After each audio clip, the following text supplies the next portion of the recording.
Type 7 U-boat is actually a bit on the small side.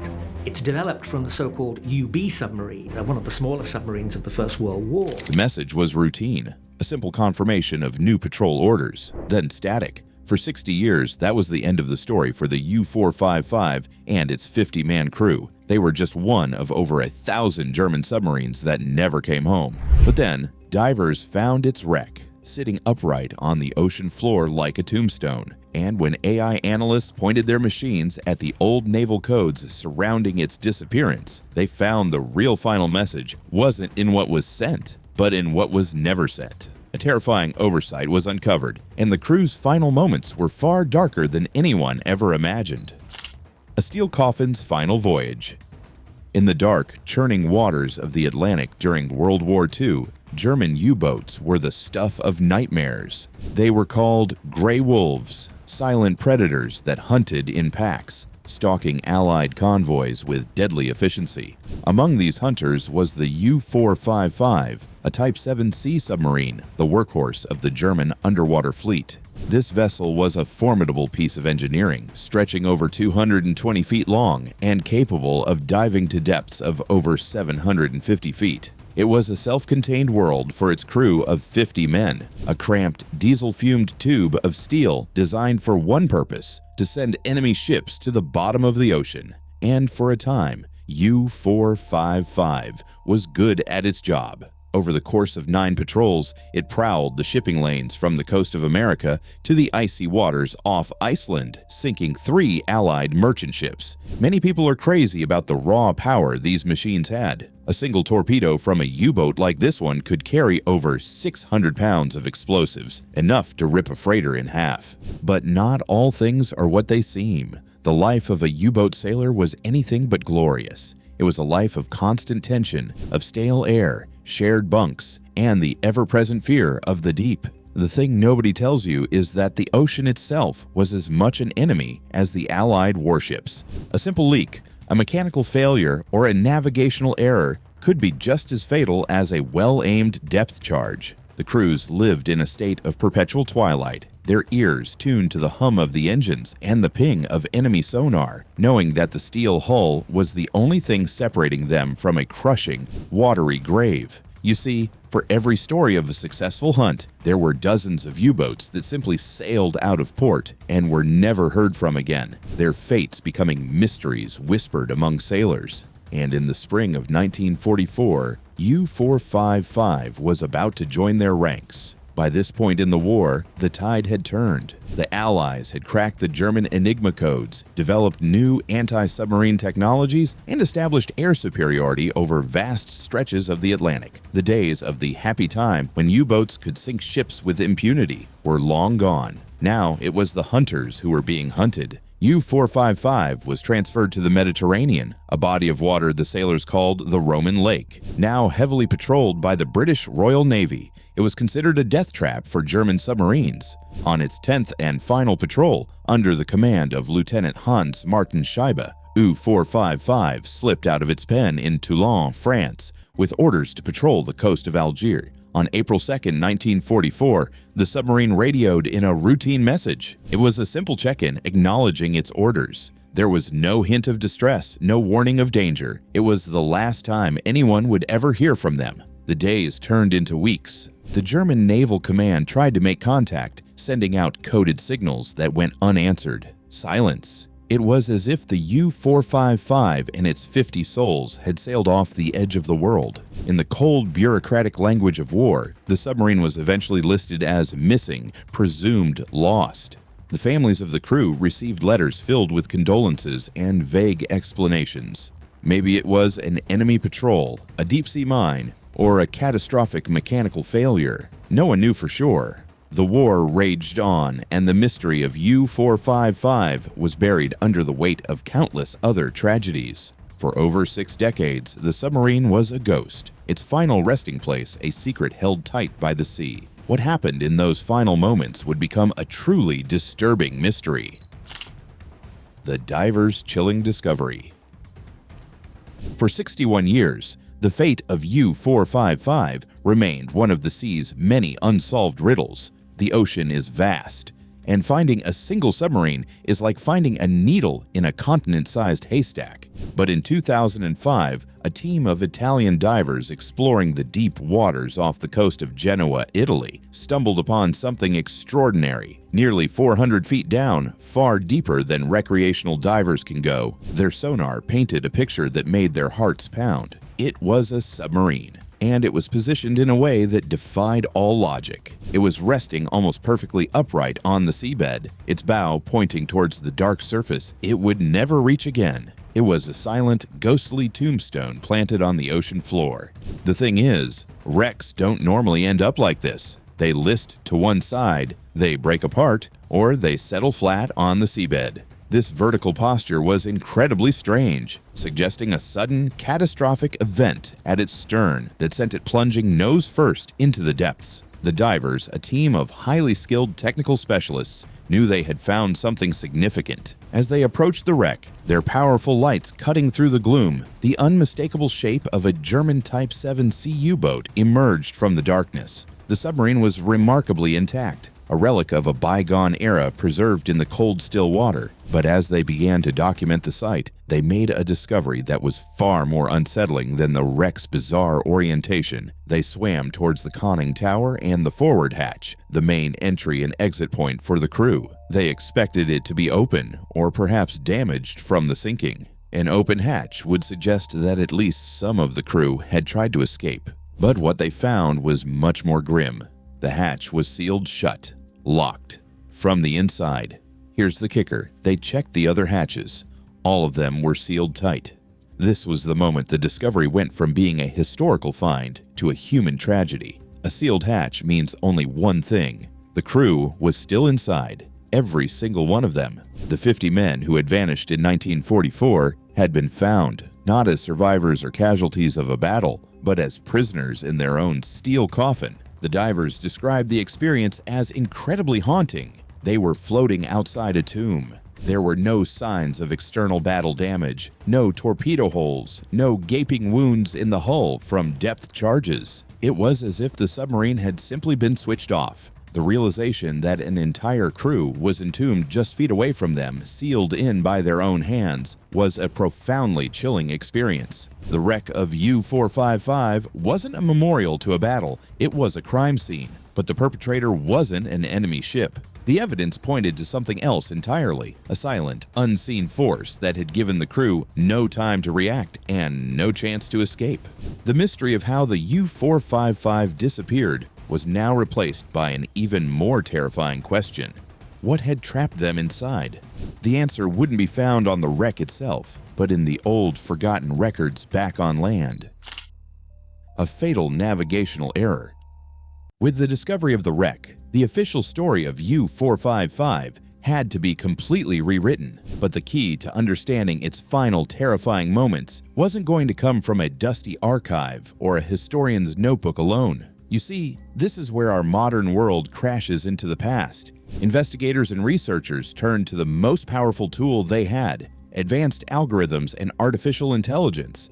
They unleashed these digital detectives to cross-reference thousands upon thousands of scattered historical records. We're talking about everything: Allied patrol logs, faded weather charts from 1944, German naval communications plucked from thin air and decoded by codebreakers, and most importantly, recently declassified maps of deadly minefields. The title of this story is no lie. AI was about to decode the final terrifying message of U-455. But this message wasn't a frantic radio call for help or a scrambled Enigma transmission reporting an enemy attack. The message the AI found was something far more subtle, more silent, and infinitely more devastating. The thing nobody tells you is that AI in this context isn't some science fiction robot having conversations with ghosts from the past. It's a powerful, relentless pattern recognition tool. Think of it as the ultimate cold case detective. The AI was tasked with creating a complete,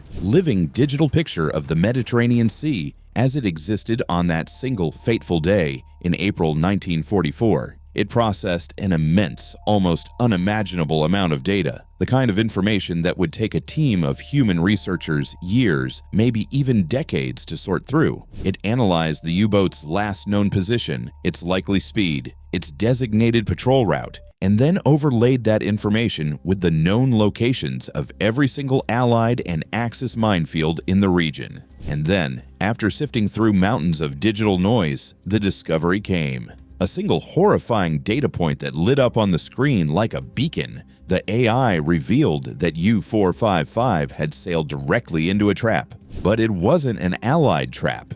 It was a German minefield. Here's where it gets even crazier and more tragic. The German Navy, the Kriegsmarine, had secretly laid this massive defensive minefield, codenamed Tor, off the Italian coast. Its purpose was to protect the shoreline from a potential Allied invasion fleet. It was a top-secret network of hundreds of moored contact mines, each one a steel ball filled with hundreds of pounds of high explosives tethered to the seabed and waiting silently for the touch of a ship's hull. The problem was, in the desperate, chaotic final years of the war, communication breakdowns were tragically common. The naval command in charge of U-boat operations had somehow failed to provide Lieutenant Scheibe and his crew with the updated charts showing the location of this new friendly minefield. The AI simulation showed the U-boat's projected path crossing directly through the densest part of the field. So the final message decoded by the AI was the terrible, deafening silence itself. The complete lack of any distress call, combined with the U-boat's last known trajectory, told the whole horrifying story.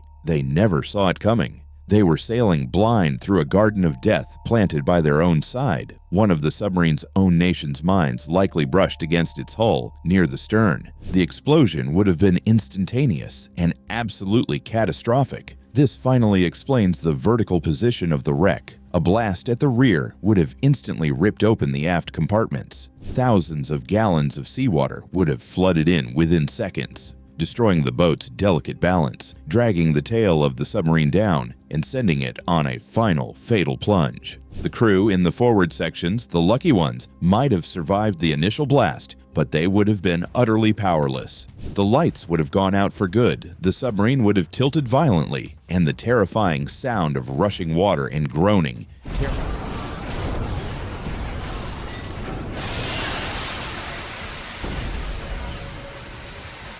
tearing metal would have echoed through the hull. They did what they were trained to do. They sealed the hatches to try and hold back the sea, a standard emergency procedure. But it was hopeless. They were already hundreds of feet down and sinking fast. There was no chance of escape. They were trapped, sealed inside their own vessel, not by an enemy, but by a simple, fatal mistake made by their own command hundreds of miles away. The terrifying discovery wasn't a sea monster or a secret weapon, but a piece of paper that never reached its destination. The terrifying discovery wasn't a monster or a secret weapon, it was a simple, tragic, and unforgivable error.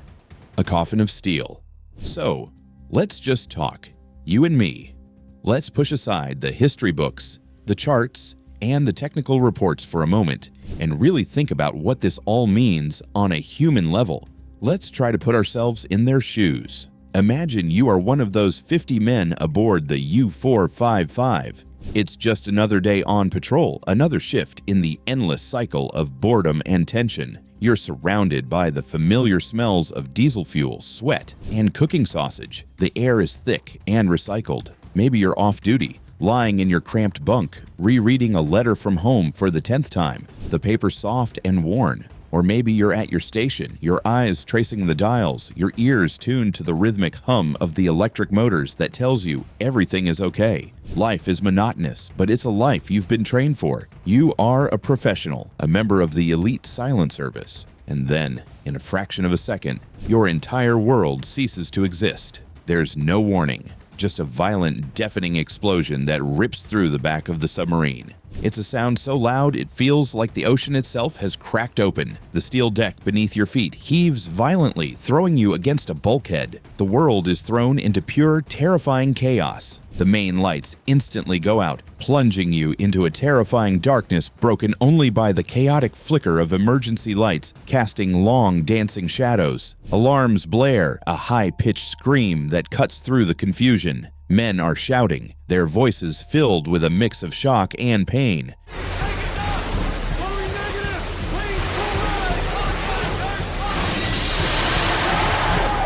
Maybe some of your crewmates are injured, maybe worse. The deck tilts at an impossible, terrifying angle. You feel the boat plunging, not diving, but falling out of control, stern first, into the abyss. You can hear the horrifying sound of the sea rushing into the breached compartments, a roaring monster devouring your vessel from the inside out. The depth gauges on the wall are spinning wildly, the needles a blur as you plummet faster and faster into the crushing deep. In that bedlam, your training kicks in. It's the only thing you have left. You and your crewmates, a brotherhood forged in the belly of this steel beast, work together with frantic, desperate energy. You scramble over tilted floors and debris, sealing the heavy watertight doors to isolate the flooding, turning the massive steel wheels until your muscles burn. You work together to secure the main hatches, fighting to stop the unstoppable, to hold back the entire weight of the Mediterranean Sea. But even as you work, you can feel the immense pressure building outside. You can hear the hull of the submarine groaning and creaking, the sound of stressed metal screaming in protest as it's pushed far beyond the limits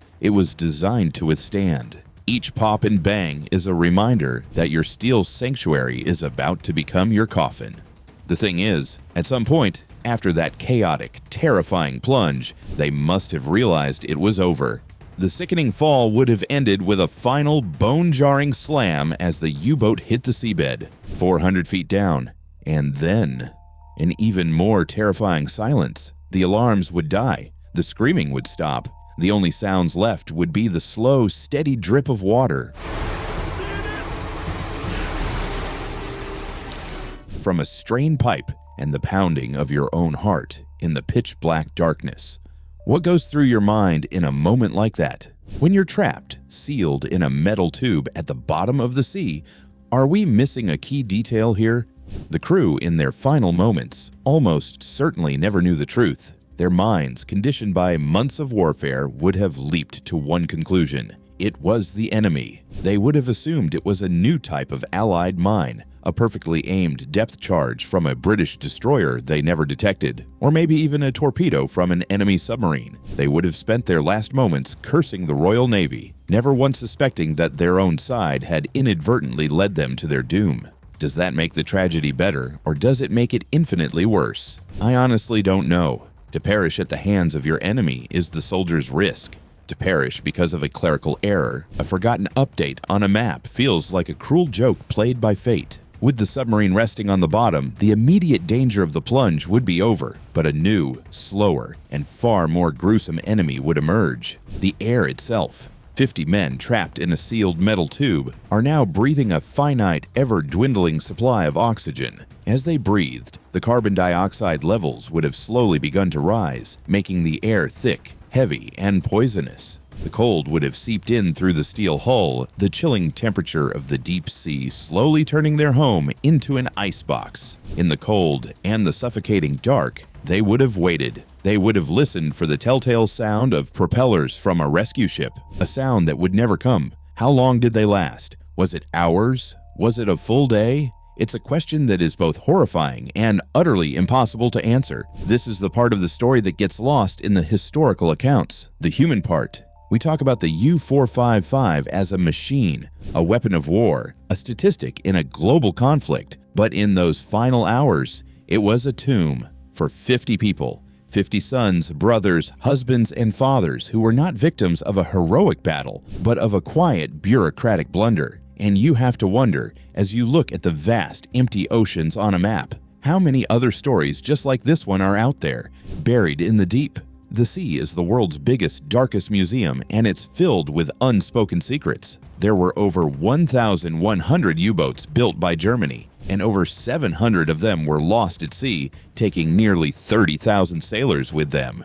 The story of U-455 is just one of hundreds. The thing is, this wasn't an overnight discovery. It took decades of silence, a chance find by a team of dedicated divers, and the incredible power of modern technology to finally piece together the truth. It makes you realize that history isn't just something you read in a book. It's a living, breathing thing. And sometimes, its most powerful stories are the ones that have been silent the longest. It makes you wonder what other secrets are still waiting to be uncovered. What other final messages are waiting to be decoded, not in words from a radio, but in the silent, ghostly evidence left behind on the lonely ocean floor. Does bringing up these painful truths from the past help us heal, or does it just reopen old wounds that are better left undisturbed? Let me know what you think in the comments. And don't forget to like and subscribe for more dives into the unknown.